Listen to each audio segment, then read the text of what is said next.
The doorbell rang at exactly 11:58 p.m., slicing through the quiet of James Sullivan's apartment like a blade. He froze mid-sip, the cheap sparkling wine trembling in a half-filled champagne flute. On the muted television, Times Square glowed with color, the giant numbers poised to welcome another year that James had no real expectations for. He wasn't waiting for anyone. He hadn't waited for anyone in years. And yet, something about that sound made his chest tighten, as if life itself had paused and was holding its breath along with him. For a moment, he considered ignoring it. Whoever it was would assume he wasn't home, and things could remain exactly as they were, predictable, quiet, safely lonely. But curiosity has a way of sneaking past fear. James set the glass down and walked toward the door, his socks soft against the worn carpet of an apartment that carried more memories than comfort. This modest two-bedroom had become his refuge after everything fell apart 3 years ago. The divorce, the nights of silence, the ache of joint custody that meant his daughter Lily wasn't with him tonight. She was in Aspen with her mother and her new stepfather, surrounded by warmth and laughter that James imagined but didn't see. He leaned toward the peephole, already bracing himself for disappointment or annoyance, and then his heart nearly stopped. Standing in the hallway was Catherine Chen. Not the Catherine Chen of boardrooms and sharp suits, not the woman whose presence alone could quiet an entire floor at Chin Designs. This Catherine looked almost human, nervous. She held an expensive bottle of champagne, her fingers wrapped around the neck as if anchoring herself. A simple black dress replaced her usual power attire, and for the first time since James had known her, she looked unsure. He opened the door before his mind could catch up to his body. The contrast between her elegance and his faded t-shirt and sweatpants hit him immediately, but Catherine didn't seem to notice. She smiled, tentative but real, and the sight of it stirred something long dormant in James. She apologized for the interruption, her voice softer than he'd ever heard, and he realized she was waiting for permission. Not as a CEO, but as a woman standing on unfamiliar ground. Inside, the apartment felt smaller with her presence. But warmer too.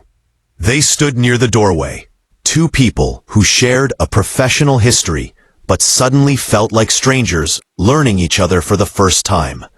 She explained, honestly and without drama, that she didn't want to be alone tonight, and she didn't think he should be either.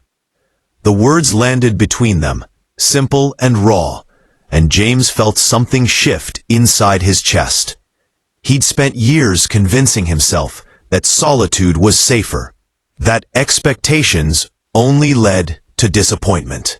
But here was Catherine Chen, untouchable in his mind, quietly admitting her loneliness. As midnight approached, the line between past and future blurred. They toasted together, the muted television flashing celebration while something more intimate unfolded in that small living room. Stories replaced silence. Laughter softened old scars. James spoke about the life he rebuilt, piece by piece after his marriage ended, about learning to cook for Lily, about choosing patience over bitterness. Catherine spoke of ambition and the cost it demanded, of marriages that crumbled under the weight of her drive, of choosing work because it asked less of her heart. Hours passed unnoticed.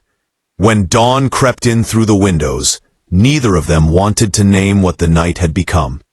It wasn't romance in the traditional sense. Not yet. It was recognition. Two souls who had built walls, finding unexpected comfort in shared cracks. When Catherine finally left, her kiss brushed his cheek, gentle and lingering, and James watched her walk away with the strange certainty that something important had begun, something fragile and real. The days that followed tested that certainty. At work, Catherine resumed her composed authority, and James wondered if he had imagined the connection entirely. But when she called him into her office days later, the truth emerged with clarity and care. She acknowledged the complexity, the power imbalance, the risks, and then she did something James hadn't expected from anyone in his life before. She chose intention. She created space, boundaries, and possibility, not out of impulse, but respect. Their relationship unfolded slowly, deliberately. Not a whirlwind, but a steady build rooted in trust.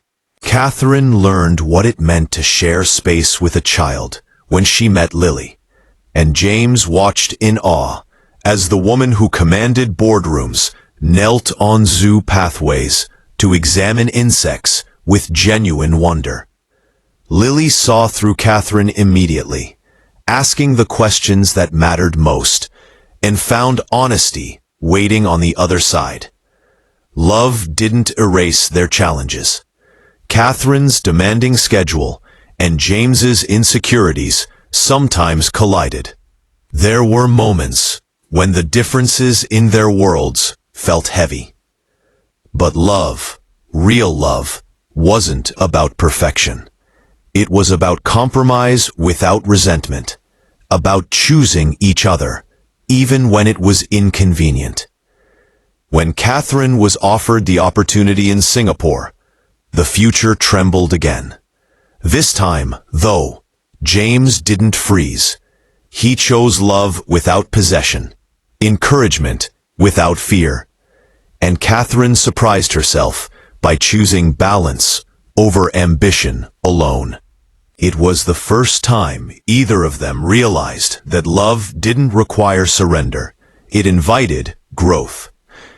A year later, James stood in the same apartment where loneliness once echoed, now filled with light, photographs, and Lily's laughter. He knelt with his grandmother's ring and asked Catherine to share a life that already felt intertwined. She said yes through tears that spoke of relief, courage, and joy. Another year passed, and the door that once separated solitude from possibility now opened onto a home filled with friends, family, and warmth. As midnight approached again, James and Catherine stood together, not as two lonely people seeking comfort, but as partners who had built something lasting from broken beginnings. Looking out over the city lights, Catherine admitted she no longer made wishes. She didn't need to.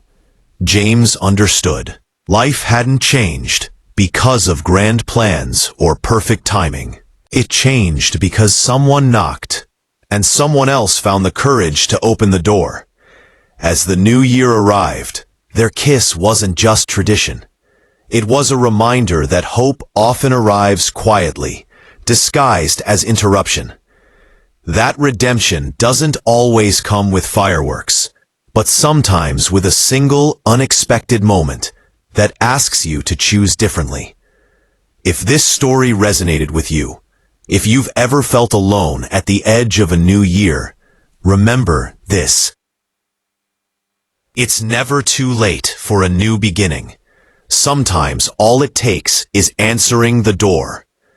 If you felt that message in your heart, don't forget to like this video and subscribe to the channel for more stories that remind us why hope is always worth holding on to.